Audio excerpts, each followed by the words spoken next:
both the developer and the engineer and the architect and all the team members actually have to be true partners in developing these concepts of mass timber buildings. Mass timber allows to speed up the construction. It will allow us to reduce the number of people that we have on the site. Let's make sure that all those items are properly priced in the budget. In this episode, learn how structural engineers can help developers make mass timber projects pencil out and why early involvement is critical for success. Join Senior Principal Paul Becker and Vice President Kristina Rogers, both structural engineers based in Portland, Maine, as they talk with Alejandro Fernandez about best practices for developer-led mass timber projects. Hello, everybody, and welcome to another episode of our Mass Timber podcast. I'm Paul Becker, and joined by my colleague, Kristina Rogers. And we're really pleased to have our friend and colleague, Alejandro Fernandez, join us. He's located in the Chicago office, and he is going to talk to us about his experiences working on development projects with developers. Welcome, Alejandro.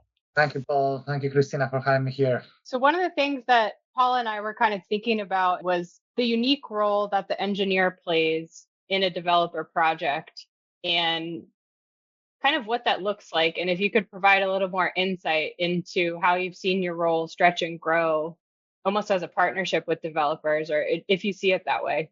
100%, Kristina. And I think that you're using the key word. It's a partnership where both the developer and the engineer and the architect and all the team members actually have to be true partners in developing these concepts of mass timber buildings. We sometimes in some projects, or the developer reaches out to us before they reach out to the architect, and they even ask us like, who should be the right partners for the project. And that's very important for mass timber projects because you need to have the right mindsets on this project. You need to have people that are willing to design for mass timber, that are committed to the idea of mass timber, and that are going to push for mass timber all along the project. So help us understand some of those specific items that you as a team member bring to the project on a development project. How are you helping inform the development team, and what are those topics that you like to talk about early on? When we are brought into developer teams, one of the things we offer to our clients is to sit down very early on in the project and discuss the schedule. Creating a proper schedule for the project is very important. And in this discussion, we'll help them understand some of the things that are unique for mass timber. For example, we talk about code. Is the building going to be within what they call allowed, or do we need to go and talk early with the city? Then we look into pricing. We want to make sure the building is priced early on, and that this price is coming straight from the manufacturers, because that we have seen in the past that gives us the best estimate of the real cost of the project. We want to start having a discussion with the client, with the owner, the developer, about having a contractor on board early on to help us price the building. We suggest them to bring up the manufacturers early on in the project. Early on meaning sometime between design development and early construction documentation. We talk to them about insurance and making sure they start having discussions about how the project is going to be insured. And then we talk to them about what are their ambitions for the project. Do they know what kind of mass timber project do they want to create? Do they have a specific preference for certain species, or are they open to any different types of wood? Do they have any specific requirements on terms of grid spacing, or are we able to optimize our grids to whatever is more efficient for the mass timber? So do you find that through that process, you're able to get developers realistic and competitive pricing? Once we get the manufacturers on board, we typically get real numbers that help give us a good feedback of the project. Because we have so many projects that are mass timber already, we know the costs that we should be anticipating for the mass timber in a broad range.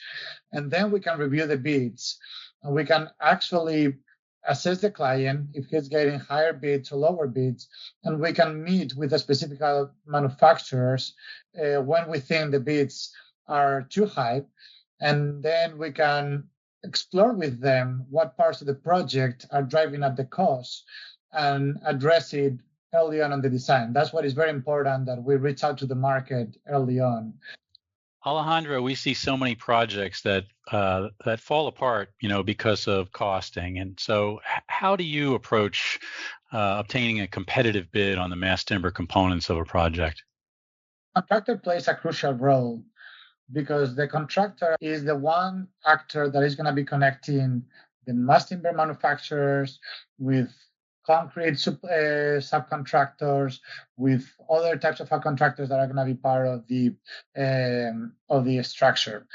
Our ideal partner is one that is willing to open their books, that is going to be sharing the budget with the design team, is going to be showing out what the numbers are, so we can take a look in detail to those numbers. We want to help them achieve the best number for the project, and that sometimes involves looking into manufacturer bids, but other times it involves talking with the correct erection partners for the mass timber. And in these mass timber projects, it's very important to connect all the different subcontractors. They all need to be talking together, and they need to be coordinating a sequence that optimizes the project and reduces the cost. One other item that we stress to our clients is, let's look at the global perspective of the project and not just at the cost of the mass timber. Mass timber allows to speed up the construction. It allows to reduce the number of people that we have on the sites.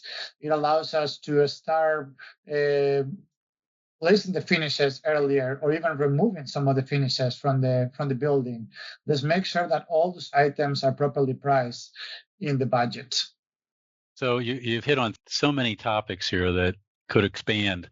One of them is that idea of the partnership. And, when you're looking at these budgets proposed by the different vendors, and you see an item that looks out of whack in terms of the pricing, that's where the partnership comes in, right? You're utilizing your experience and their capabilities to find a happy middle ground that allows them to give you the impact that you want or the product that you want, but to do it in a way that suits their manufacturing.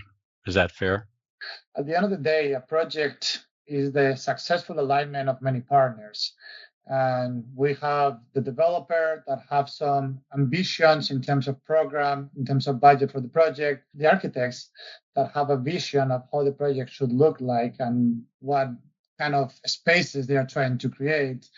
We have the mechanical that is trying to put certain systems on the building, and we have the structure and other partners, and we all need to make the building into a reality. So when we see numbers that come a little bit higher, we try to look in those areas of the building that may be driving the cost, because we need like higher spans, we need like transfer systems, and we need to have an open discussion with all the partners to try to see what we can do with specific areas.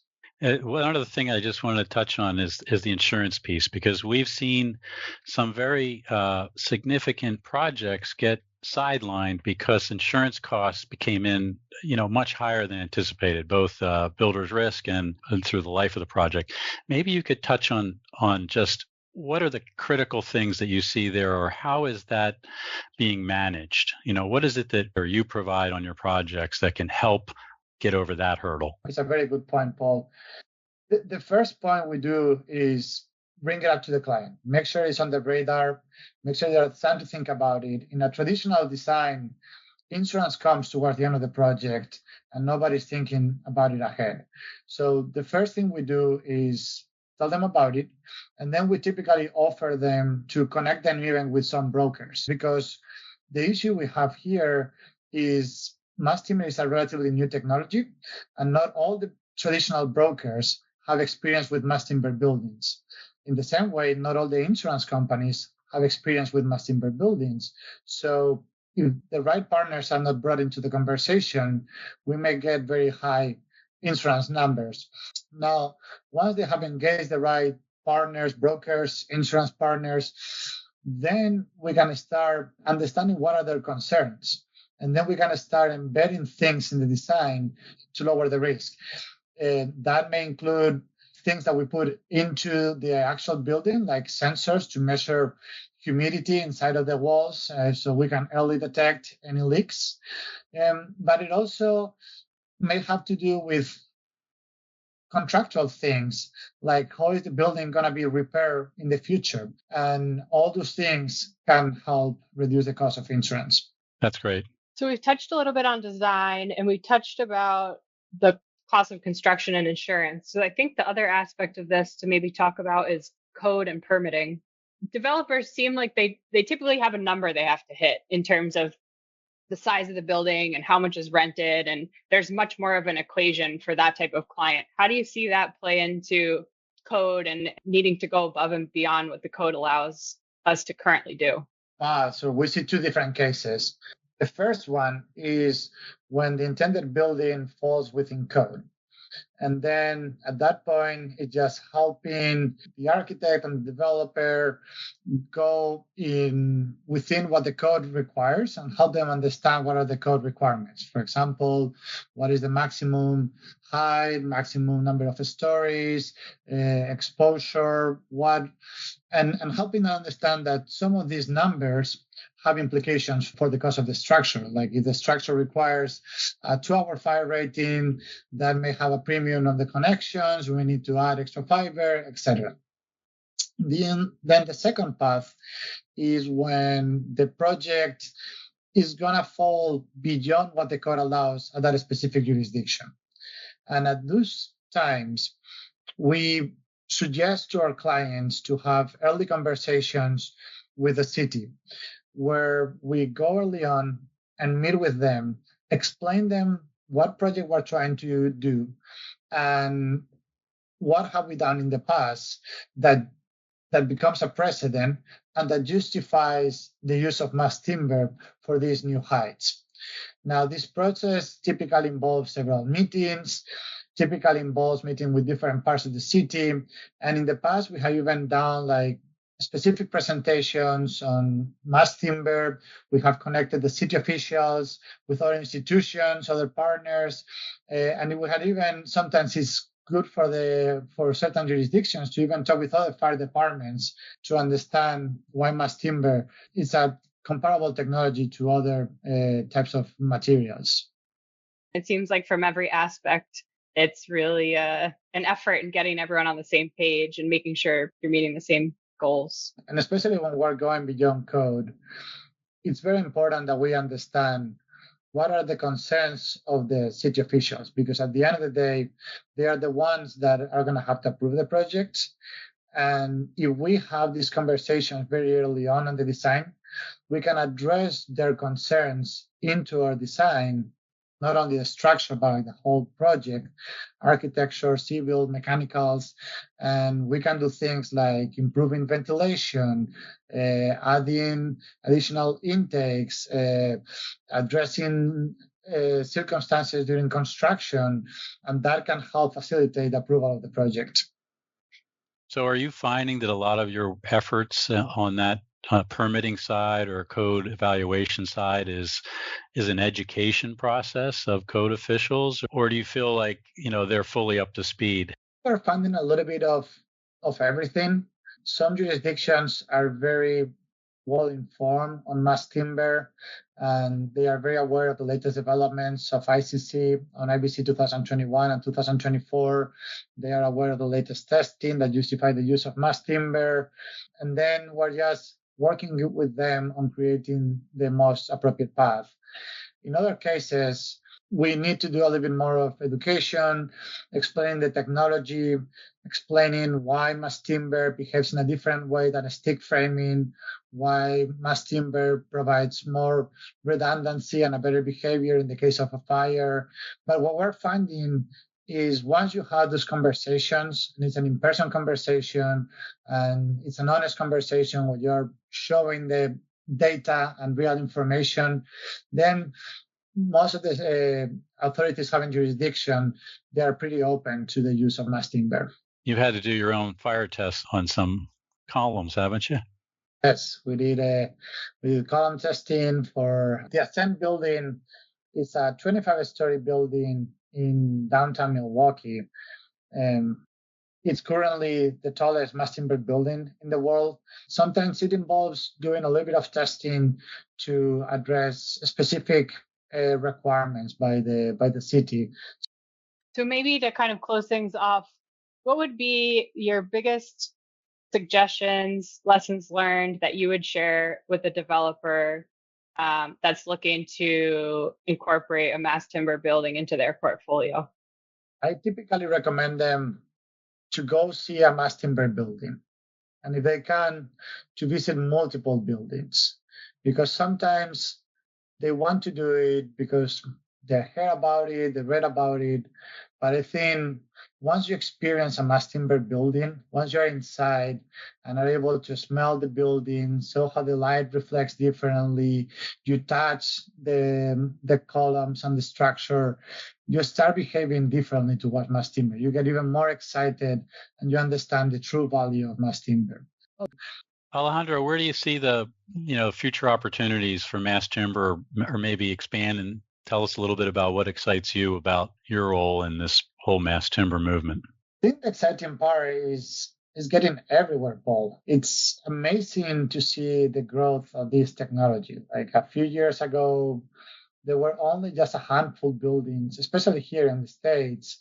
And over the last few years, we have started doing all sort of buildings in mass timber. We're doing developer projects, residential projects, affordable housing projects, but we're doing offices, we're doing universities, we're doing data centers, warehouses, airports. So the amazing part of this technology is we are in the very early stages. And there is a whole world of unexplored solutions that we're still to discover. And it's, I'm sure in a few years we'll be having this conversation and we'll say, what a limited vision we had of the mass timber at the time. And we hadn't still seen some of the potential and possibilities of this material. Well, Alejandro, thanks so much for your insights and your wealth of knowledge and sharing that with us today. That's great. Great chatting about these interesting type of projects and so much to consider. Always happy to discuss mass timber. It's a fascinating world. It's always a pleasure. Thank you, guys. Great. Thank you. Tune in for our next episode, Mass Timber for Simpler Low-Rise Residential. And like, subscribe, follow, or comment.